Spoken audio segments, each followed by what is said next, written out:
माननीय सहारा श्री जी का संदेश हमेशा बहुत ही प्रेरणा देने वाला, ऊर्जा से भरा होता है और हम सबके बीच जो भारत पर्व मनाने का संस्कार है, ये उन्हीं की देन है कि 15 अगस्त और 26 जनवरी के दिन जिस तत्परता और तन्मयता से सहारा इंडिया परिवार के देश भर में फैले एक एक साथी तैयार होते हैं और तैयार होने के बाद जिस तरीके से वो अपने अपने प्रांगण में पहुंचते हैं, झंडा फहराते हैं और भारत पर्व को सामूहिकता के साथ मनाते हैं।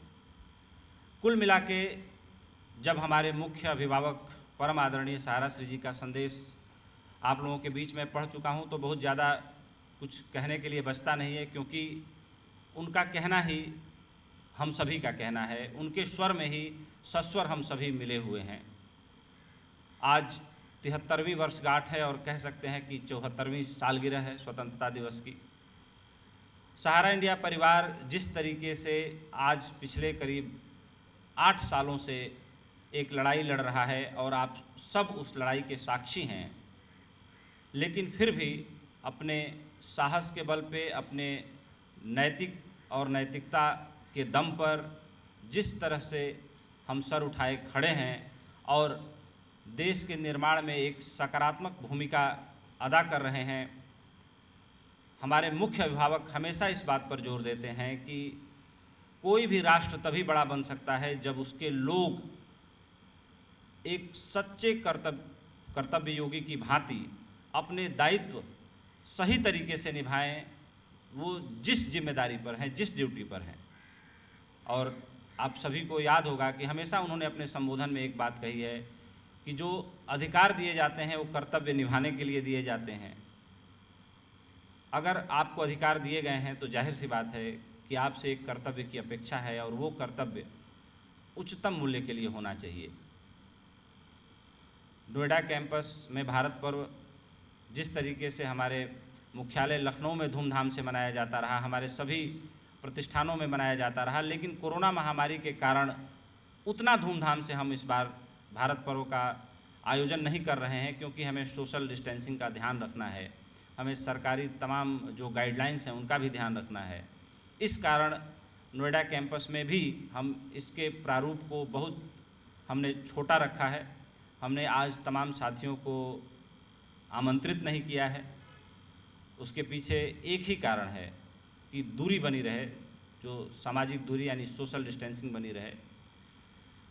लेकिन जितने भी लोग आज प्रांगण में हैं, उपस्थित हैं, उन सभी लोगों को मैं अपनी तरफ से भी स्वतंत्रता दिवस की बहुत सारी शुभकामनाएं देता हूं और मैं आप सभी से ये उम्मीद भी करता हूं कि आप जिस जिम्मेदारी पर हैं, जहां हैं, पूरे तरीके से निर्भीक होकर साफ मन से आप काम करें।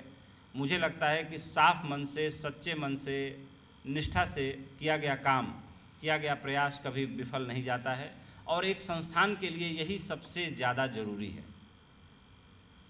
कोई संस्थान तभी तरक्की कर सकता है, तभी आगे बढ़ सकता है जब उसके साथ जुड़े लोग अपने अंदर गुणात्मक परिवर्तन ले आएँ, लगातार सकारात्मक परिवर्तन के लिए काम करें, अपने साथियों को प्रोत्साहित करें, मोटिवेट करें।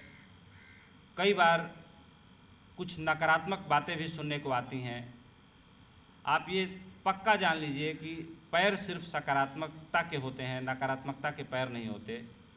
नकारात्मक विचार धारण करने वाले लोग कहीं ना कहीं किसी न किसी मोड़ पर अकेले छूट जाते हैं और उन्हें बहुत बाद में पता चलता है कि आखिर ऐसा मेरे साथ क्यों हो रहा है।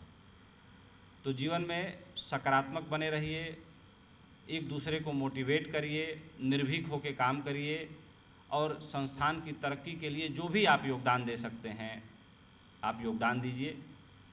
सहारा न्यूज़ नेटवर्क के लिए आज का दिन भी एक ऐतिहासिक दिन है। 15 अगस्त 1991 को इसी कैंपस से राष्ट्रीय सहारा अखबार परम आदरणीय सहारा श्री जी के हाथों लॉन्च हुआ था।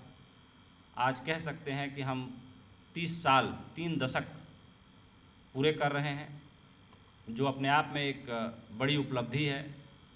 और दिल्ली से निकलने वाला राष्ट्रीय सहारा अखबार अब देश के 7 शहरों से निकलता है।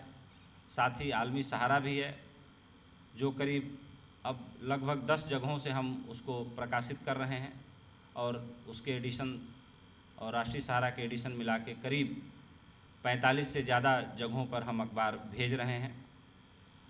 अनवरत तरीके से सहारा न्यूज़ नेटवर्क राष्ट्र के निर्माण में अपना योगदान दे रहा है। आप सभी उसके साक्षी हैं। कोई ज़्यादा वर्षों से है, कोई कम वर्षों से है, लेकिन 3 दशक की यात्रा सहारा न्यूज़ नेटवर्क की हो चुकी है।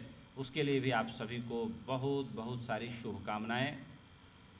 तो इसी के साथ मैं अपना संबोधन यहीं पे समाप्त करता हूं।